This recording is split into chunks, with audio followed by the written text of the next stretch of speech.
Bienvenue chez Maison Pimpant. On va changer ce monde avec nos idées folles, des produits sans place. Ça va? Bah ouais, nickel. Depuis le temps que vous me parlez de cet endroit qui devait voir le jour, il a vu le jour. Ouais, on y est après un an de jolis travaux. Premier point quand même, c'est que ça sent extrêmement bon. C'est vrai, rien que pour ça, tu vois, je pense qu'il faut venir. Ça nous a sauté aux yeux qu'il y a du plastique à usage unique partout. Tu fais le tour de toutes les pièces chez toi. Tu fais que d'acheter quelque chose que tu jettes. Le mois d'après, tu le rachètes, la même chose en permanence. Et on s'est dit, en fait, le cœur, il est là. Il va falloir qu'on aille faire le tour de toutes les pièces de la maison. Et notre but, ça va être de supprimer le plastique à usage unique de toute la maison et de proposer une alternative qui soit saine, qui soit du coup rechargeable, mais qui soit aussi cool, fun, ludique. Des produits qui sentent bon, des produits qui moussent, des produits qui ont une texture qu'on aime, des produits qu'on aime utiliser au quotidien. Ouais. Et ça, c'est important. Ouais, c'est clair. Et ça, c'est devenu le cœur et c'est là qu'on s'est dit, ok, en fait, c'est notre mission. Ouais, parce que pour avoir essayé pas mal de trucs rechargeables comme ça, c'est vrai que moi, j'ai souvent eu du mal à vraiment rester dans l'usage parce que justement, l'expérience n'est pas très bonne. Mais c'est un peu comme l'écologie de manière générale. Si ça a l'air chiant, s'il faut faire des efforts et si tu as l'impression que c'est une cascade de contraintes, ça va être difficile d'emmener les gens vers ça. Quand tu achètes un produit d'hygiène ou de maison, les 3 premières choses que tu vas regarder, ça va être ton prix, le côté santé et quels ingrédients tu utilises, et après le côté plaisir. L'écologie, souvent, ça arrive en 4e ou en 5e position, et c'est ça qu'on veut travailler. Donc c'est vrai que nous, on fait mieux d'un point de vue écologique, mais c'est pas ce qui va te faire marcher. Ce qui va te faire marcher, c'est un bon prix, du plaisir, un côté fun aussi, tu vois, quand en famille tu vas créer ton petit dentifrice, tu vas créer le petit gel douche avec les enfants, il y a un côté ludique hyper sympa autour des produits. Vous savez que je viens de la Plastic Valley ou pas? Est-ce que je vous l'ai déjà raconté? Non. Je viens d'Oyonnax, la Plastic Valley, j'ai grandi là-bas. Et donc chez moi, c'était le miracle, le plastique, c'était incroyable. Ouais. C'est fou en quelques décennies à quel point on se rend compte qu'en fait, pas ouf. Ouais. Maintenant, la Plastic Valley, ils sont un peu plus calme, quoi. Et c'est un produit intéressant. Après, juste, on en a tellement fait des montagnes. Oui, voilà. On l'a rendu à usage unique. C'est ça l'enfer. C'est ça le vrai fléau. C'est vrai que le plastique de base, ça a un bon côté d'un point de vue coût, d'un point de vue impact carbone par rapport à ce qu'il y avait avant. C'était le verre, en fait. Ouais. Sauf que là, on a remplacé du verre qu'on réutilise pour du plastique à usage unique. C'est ça le sujet. Et c'est aussi pour ça que chez Pimpant, on n'a pas que ce côté produit, on a tout cet environnement de sensibilisation. Et je pense qu'on est arrivé naturellement là-dessus parce que nous, on s'est dit, on veut faire mieux pour les prochaines générations.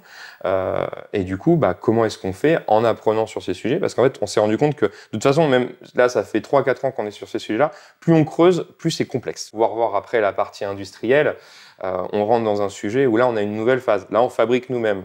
Donc, comment est-ce que les matières qu'on utilise sont fabriquées? Voilà, et du coup, en fait, tu remontes d'échelle, et plus tu remontes d'étapes, c'est ça la base ici. Pourquoi est-ce qu'on a voulu internaliser la production de nos produits?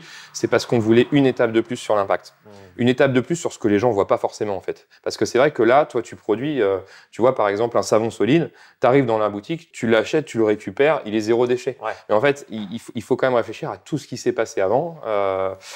Et c'est ça où nous, on essaye de travailler sur les sujets. Bravo, parce que je pense que c'est vraiment le nerf de la guerre, c'est hyper dur, c'est ce qui se voit pas, c'est ce qui est pas sexy, c'est pas ce qui va être le plus médiatisé, mais en fait, au fond, c'est là que vous faites la diff, la vraie, quoi. Un sujet qu'on sous-estime un peu aussi, c'est la sensibilisation sur les métiers de l'usine.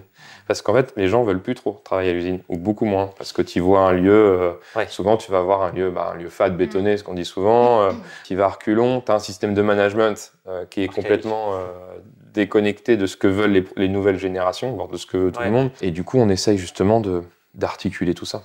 Trop bien. Oui, on ne changera pas notre façon de consommer si on ne change pas notre façon de travailler. C'est une bien belle phrase pour se chauffer, allez voir comment vous faites. Allez, let's go. Donc on se dirige vers l'usine étoilée. L'usine étoilée? Ouais. Très bien. C'est genre un resto étoilé, mais en usine, quoi. Donc là, on arrive dans le labo R&D. On va travailler des formules. On a tout un process de qualité aussi sur lequel on veut travailler. Ok. Tu vois, on voulait vraiment que ça se voit un peu sur la boutique, que les gens créent un peu une curiosité. Un peu ce qu'on a avec les madeleines, tu sais, les fabriques de madeleines où tu vois un peu... Même les restos étoilés où tu as une cuisine... Ouais, aussi, ouais. Proximité avec les gens, transparence. Le côté usine étoilée, c'est cette recherche un peu de l'excellence que tu as justement dans les restaurants. L'excellence, prendre soin des équipes et prendre soin de tout l'environnement dans lequel on évolue. On a beaucoup ce retour, en plus on est passé à qui veut être mon associé dans 3 millions de personnes. T'as Marc Simoncini qui nous dit là vous partez à la guerre en tongs. Ah oui, je me rappelle de ça. Et pourquoi on fait ça aussi? C'est parce que on veut les meilleures équipes, on veut les mettre en permanence dans les meilleures conditions pour travailler. Et bah, dedans, tu as le côté aussi bien-être, tu as le côté sens que tu as dans ton job. Et en fait, si tu as quelqu'un qui arrive le matin, qui est ultra motivé, fait x20 par rapport à quelqu'un qui vient reculons. C'est juste lunaire. Et du coup, nous, les équipes, elles bossent 4 jours par semaine parce que c'est ce nouvel équilibre. On veut changer le rapport au temps. Pour nous, c'est essentiel de se dire que quand tu viens dans ce lieu, peut-être que tu peux le trouver joli, mais c'est pas ça le cœur du truc en fait. C'est vraiment de se dire que on a pensé les choses pour que toutes les personnes, toutes les équipes qui travaillent ici, elles se sentent bien au quotidien.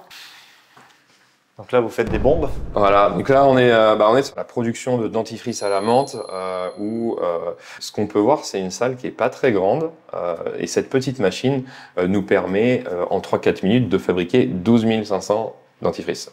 Oui. Voilà, dans un mélange de poudre. Donc tu vois, tu as un volume qui est énorme, et c'est un peu tout le concept de l'usine sur un concept de mieux avec moins, où dans cette usine-là, si on fabriquait du gel douche, par exemple, liquide, il faudrait des machines qui font 30 mètres de long, en globalement une usine qui est 7 à 8 fois plus grande. Et du coup, nous, on a une usine qui est plus petite, donc moins d'immobilier. On sait que c'est aussi ce qui a un impact au départ dans le développement des activités industrielles. Moins de consommation d'énergie, on a moins de dépendance électrique. Là, dans quelques semaines, on sera autonome. On estime c'est plus de la moitié de l'année. On n'aura pas de dépendance extérieure que ça soit sur l'énergie. Vous avez mis quoi pour faire ça? On utilise le solaire sur ce sujet-là principalement. Déjà, le premier sujet de l'énergie, c'est déjà de tout bien capitonner, qu'il n'y ait pas de déperdition. Et ce qui est du coup intéressant, moins d'énergie, quasiment pas d'eau. Nous, nos produits, ils n'aiment pas l'eau.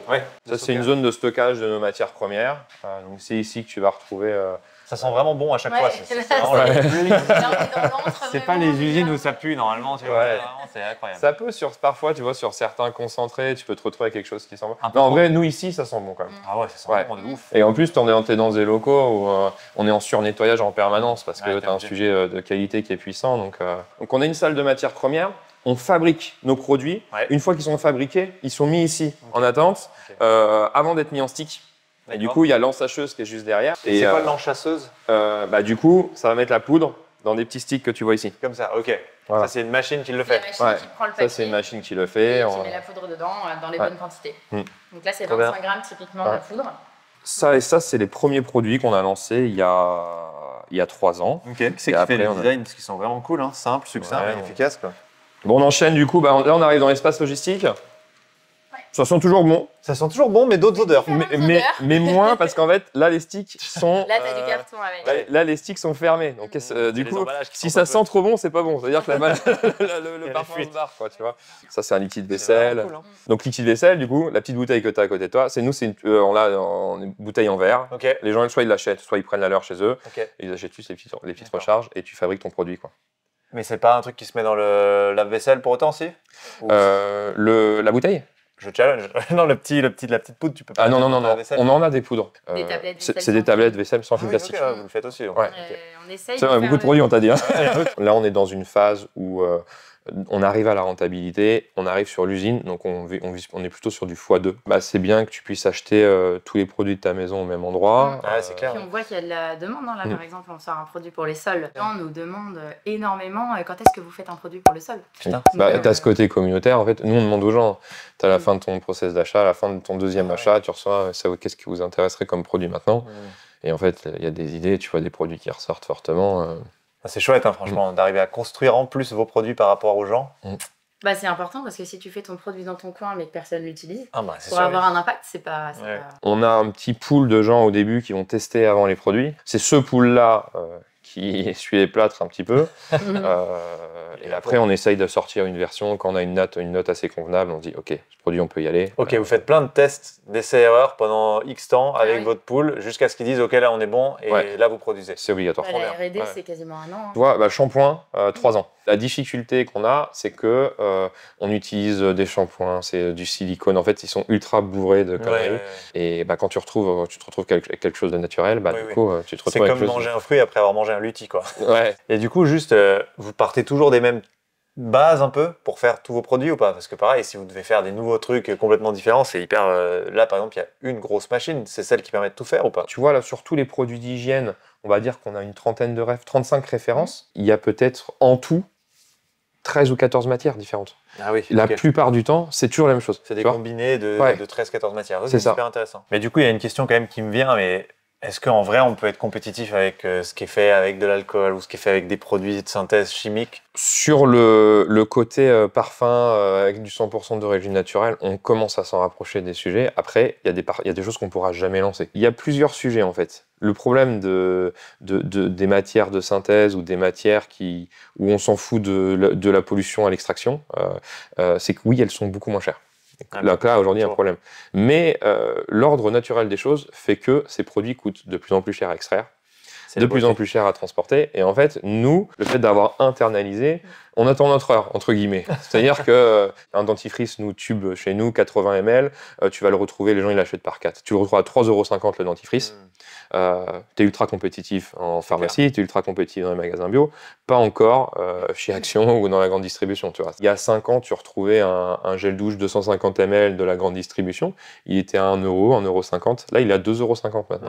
Nous, ça augmente pas parce qu'on n'a pas besoin d'un gros bâtiment, on n'a pas besoin d'énergie, on n'a pas besoin d'eau. Il y a 2 ans, tu as une pénurie d'eau dans le sud-ouest. Les premières vannes qu'on coupe, c'est les entreprises. Hein. Bien sûr. Donc en fait, c'est chômage. L'électricité avec la guerre en Ukraine.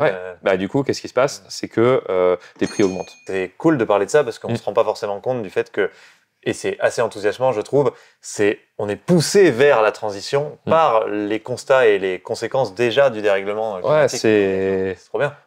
Nous, tu vois, en tant qu'entreprise, on joue le jeu. On essaye d'embarquer un maximum de gens, de familles avec nous sur ce projet-là. Et on essaye que derrière, les politiques, ils aident aussi. Donc là, on est dans l'espace, on arrive espace B2B. On est dans l'espace logistique. Ouais, okay. Là, on est en logistique ici. On a la partie B2B. Donc, pour nos revendeurs. Ouais. Toute la logistique où on va envoyer à tous les particuliers. Donc ici, on traite aujourd'hui entre 500 et 1500 commandes par jour. Ah oui. Tu fais une commande sur le site pimpan.com et c'est là que ça se passe. Là, tu reçois la commande. Ah oui, donc c'est vraiment, il y a un opérateur, il vient, il choisit le bon contenant, les bons produits. Nous, on a un côté pratique du coup, c'est comme nos produits sont petits, tu as tout regroupé sur une ligne. Ça c'est vrai que... et puis après, tu prépares ta commande. Par contre, 1500 par jour, il y a combien d'opérateurs qui font le truc? Parce que on est 4 opérateurs. Ah oui, ok. Le gens qui travaillent le plus à la logistique, c'est les ESAT de Dives-sur-Mer et de Dozulé. Trop bien. Vous avez vraiment jusqu'au bout des trucs vertueux. Ouais. Quoi. Ah oui, complètement. On est hyper content. En plus, moi, tu vois, les AT, il est à 150 mètres d'ici. Ah ouais. Et oui, bosser avec eux, c'est juste incroyable. La preuve que ça marche bien de travailler avec eux et que ça fait des trucs qui vont bien, quoi. Il n'y a pas de problème. Quoi. Ils nous ont sauvés. Et ça, c'est quoi là? Ils appuient, il y a un truc qui tombe là? Ouais, en fait, ça, c'est. Ah, d'accord. Et ça, c'est du maïs. Ah ouais? Ouais. C'est du calage compostable. Ouais. Ah oui? Ça, tu le mets dans l'eau. C'est compostable, ah ouais. Ça disparaît complètement. Ah ouais, tu peux le mettre avec ton copain. Incroyable. Ok. Stylé. Donc, on utilise ça pour le calage. Et la fameuse fresque que j'ai likée sur LinkedIn. Ouais. La frise grandira, je pense. Vous avez prévu la place? Il n'y a pas de fin. Ah oui, voilà, et c'est là. C'est quand même presque que le début. Hein. 5000 enfants sensibilisés déjà? Ouais. Sur l'émission Plancton, ouais. C'est ouf, hein? Ouais. Eh ben bravo, franchement, c'est vraiment on peut aller voir l'espace qu'on a concocté aussi là-haut, justement. Et ça, ce bâtiment, vous l'avez trouvé comment? C'est quoi à la base? C'est... en fait, ici... j'ai l'impression que quand il n'y a pas d'histoire avec vous, il y a un problème. En fait, ici, historiquement, c'est mes grands-parents, puis mes parents, qui ont... C'était un magasin de meubles ici. Ah ouais, ok, c'est trop bien.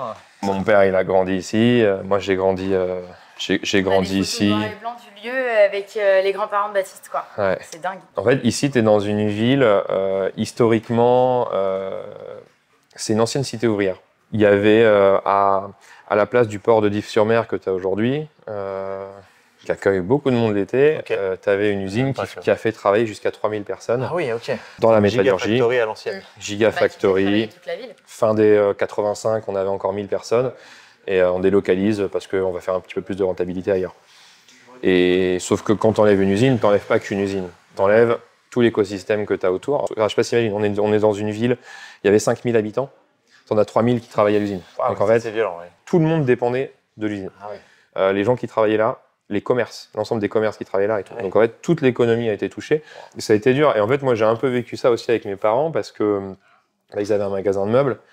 Aujourd'hui, tu as des monstres qui sont arrivés sur les magasins de meubles et il y a eu, moi je l'ai connu, la mise en redressement, les trucs où t'es à Noël, tes parents ils t'offrent quand même un cadeau, mais c'est vraiment la misère, quoi. Ouais. Et je suis trop fier d'eux parce qu'en fait, tu vois, jusqu'à leur retraite, ils ont réussi à garder et à maintenir quelque chose d'incroyable. Donc, génial. Alors ici, donc, on est dans l'espace de sensibilisation où l'idée c'est qu'on veut sensibiliser les écoles. Parce que nous, on se bat pour les prochaines générations et du coup, on a envie de sensibiliser tout le monde. Les familles, on les sensibilise au travers des produits qu'on crée, mais on sensibilise aussi, on a envie de sensibiliser les enfants. Okay. Donc on le fait de plusieurs manières. On a créé des magazines personnalisés qui s'appellent les missions Plancton. Putain, mais vous arrêtez jamais. L'enfant est le héros de l'histoire. Il va vivre des missions chaque mois pour apprendre à préserver la planète tout en s'amusant. Et nous, on pense vraiment, je pense que c'est assez... tout le monde partage ça, c'est qu'on apprend mieux en s'amusant. Ah bah oui, c'est sûr. Et donc on essaie de les mettre dans ces conditions-là, d'apprendre, parce que c'est essentiel d'apprendre à préserver la planète, mais de le faire en étant le héros de l'histoire. Tu vois ta photo, ton prénom dans tout le magazine, c'est encore autre chose. Et cet espace-là, on l'a conçu comme ça aussi. Donc c'est un peu l'univers des missions Plancton. Là, on voit les petits personnages, c'est l'équipe Plancton. Et en fait, l'idée, c'est que dans ce lieu-là, ils vont se transformer en agents au service de la planète. Et ils vont réaliser des missions pour apprendre autour de la préservation de la planète, donc autour du plastique, autour de comment ramener de la nature. Et donc, ils vont vivre des expériences. Là, ils ont des coloriages géants auxquels ils vont participer. Puis, ils vont aussi, bien sûr, préparer leur propre dentifrice. Enfin, voilà. L'idée, c'est vraiment qu'ils puissent vivre des expériences pour apprendre et que ça leur donne envie. Chaque magazine, en fait, c'est personnalisé à l'effigie des enfants. On a 2 tranches d'âge. Comme ça, on couvre de 4 à... Et franchement, c'est fou, quoi. C'est incroyable. Okay. Vous chauffez vraiment. Et juste, pourquoi il y a des petites chemises roses, là? C'est quoi ça, c'est... Oui. Bon, alors ça, c'est notre rose de travail. Ah ouais, mais putain, en fait, vraiment on fait un pied de nez au bleu de travail pour redorer le blason de l'usine et montrer notre nouvelle façon de travailler à l'usine, en fait. Et on va jusque-là pour dire que nous, on va pas mettre le bleu de travail, on va mettre le rose de travail. On met du fun, on met du sens et on met quelque chose qui donne envie de sortir de son lit, quoi. Franchement, vous êtes trop fort. Hein. Je suis fan, vraiment, c'est ouf. Hein. Bon, là, on est dans le bureau. Ouais. T'as un petit côté qui ne ressemble peut-être pas à un bureau. Ouais, on a bien custom le sujet. Trop bien. Je pense que si ça marche bien chez Pimpant, c'est parce que depuis le premier jour, on a fait tout ce qu'on voulait nous faire. On joue pas un rôle pour plaire à des gens. On fait ce que nous, on veut faire. On recrute des gens qui ont les mêmes valeurs que nous autour du projet. Et il n'y a pas de... On a tellement de process en interne. Enfin, pas de process, on n'est pas surprocessisé les trucs, mais ça fait 10 ans qu'on fait du full remote.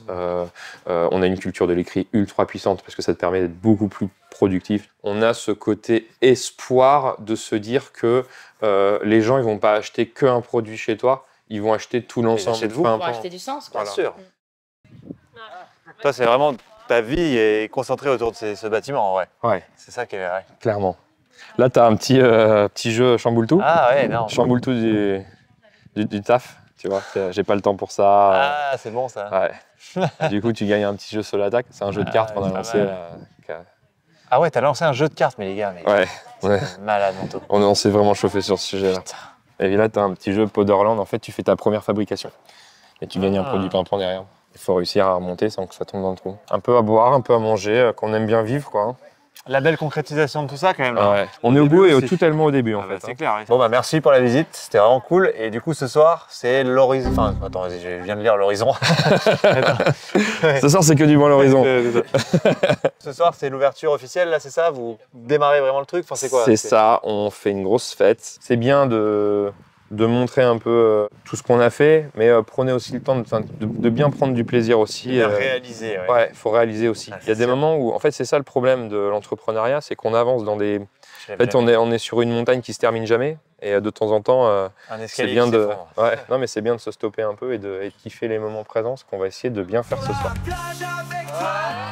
Notre fille joue là-bas, du plastique tout autour, ça nous laisse en recours.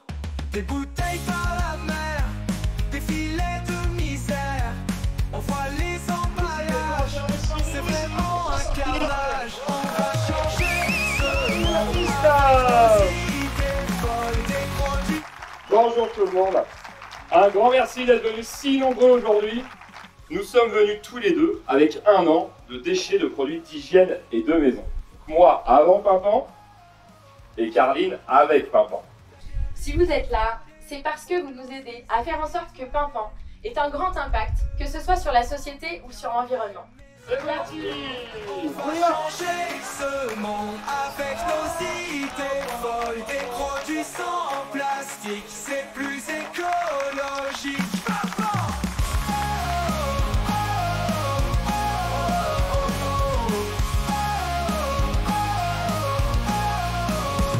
Entreprise à impact, positif, intact. Pour un futur plus sain, on se tient par la main. Papa!